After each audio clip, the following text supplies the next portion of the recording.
వీరయ్య చౌదరి గారు మంచి నాయకుడు, సమర్థవంతమైన వ్యక్తి. ఏదైతే యువగణం అప్పుడైతే 100 రోజులు లోకేష్ గారితో కూడా తిరిగారు. అదే సమయంలో అమరావతి రైతులు పాదయాత్రతో వచ్చినప్పుడు వాళ్ళకి అండగా నిలబడ్డాడు. అంతేకాకుండా పార్టీకి ఒక మంచి నాయకుడిగా, సమర్థవంతమైన వ్యక్తిగా ఇక్కడ పనిచేశాడు. ఈ మండలంలోనే ఒక 10,000 ఓట్ల మెజార్టీ సాధించే పరిస్థితిలో ఆయన ఉన్నాడంటే ఎంత మంచి నాయకుడు మనం అర్థం చేసుకోవాలి.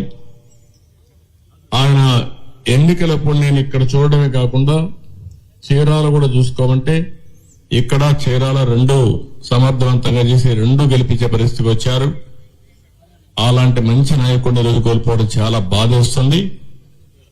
అదే సమయంలో తెలుగుదేశం ప్రభుత్వంలో ఇలాంటి ఘోరాలు జరగడం చాలా జీర్ణించుకోలేకపోతున్నా.